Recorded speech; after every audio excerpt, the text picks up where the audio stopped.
So we got through the DNC, and it didn't suck. In my humble opinion, as a complete outsider, I don't think that was by any extension of the imagination a bad convention. I think it was quite good.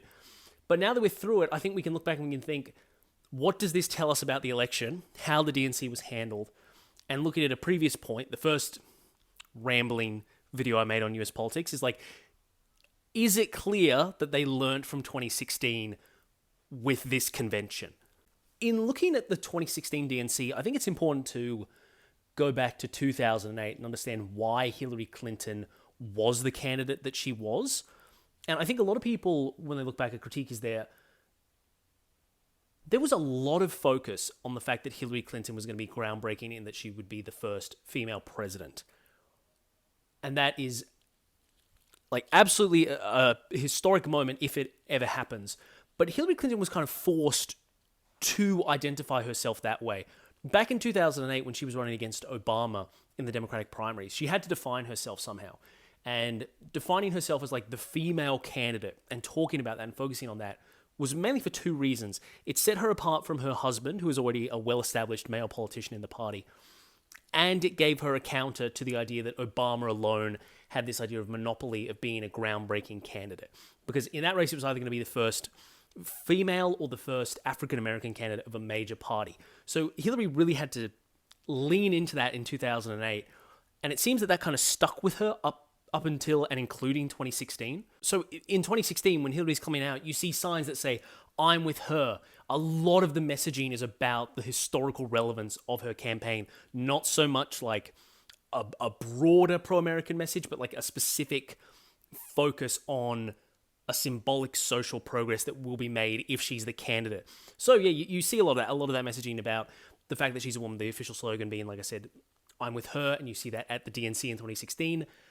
Of course, and even like competing against Bernie, she used that to an extent to show herself as an agent of change.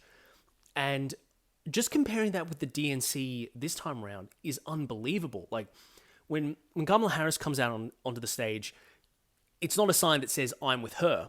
It is a whole sea of people waving American flags and signs that say USA, USA. It's not about a specific identity in America. It's about the identity of being an American. And look, it was a great speech that she gave. And the key takeaway, at least from my perspective, is that it was about patriotism. Something that the Democratic Party seemed to have given up on over the last 16 years or so. I mean, that's probably scar tissue from the Iraq War and how Republicans really capitalized on patriotism, loving the country, loving America in the aftermath of 9/11, and just kept that as the norm across the political scene.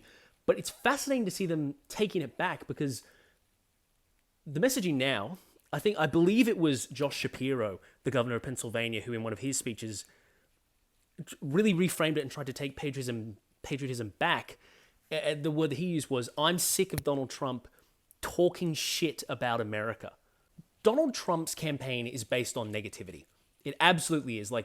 Even if you support him, you would probably agree that a point of his messaging is that something is profoundly wrong, things are dangerous, and we need to change everything. We need to drain the swamp. We need enormous reform because things are terrible at the moment. And look, Democrats engage in doom and gloom messaging like that, but it seems like they've pivoted away from these guys are a horrible threat to democracy to these guys are weird and you shouldn't trust them. So they've turned down the temperature a bit.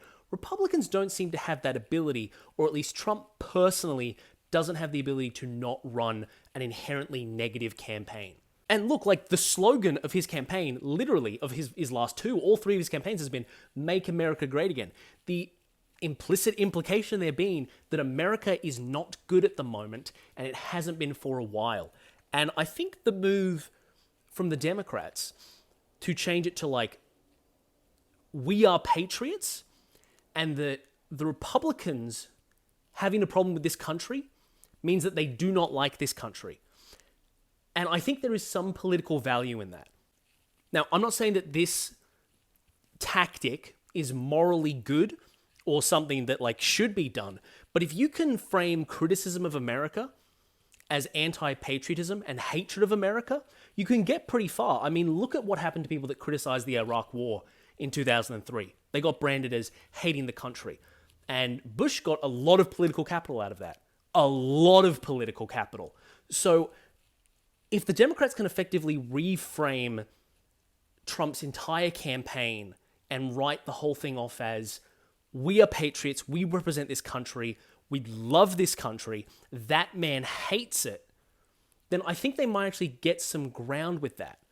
And like, look, take it back to 2016 again. This is a bit of a role reversal, as it were. It seems that Trump is the one, at least since Kamala became the nominee for the Democratic Party, it's Trump who can't seem to stop talking about identity, bringing up Kamala's race for some reason, trying to question if she even is black.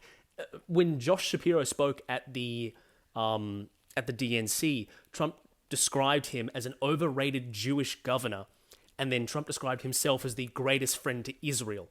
He has this weird inclination to make attacks and politics identity-based in this race, and he doesn't seem to be aware that he's really flipping the script and putting himself in a position of danger, like what Hillary Clinton was in when she excessively focused on identity in 2016.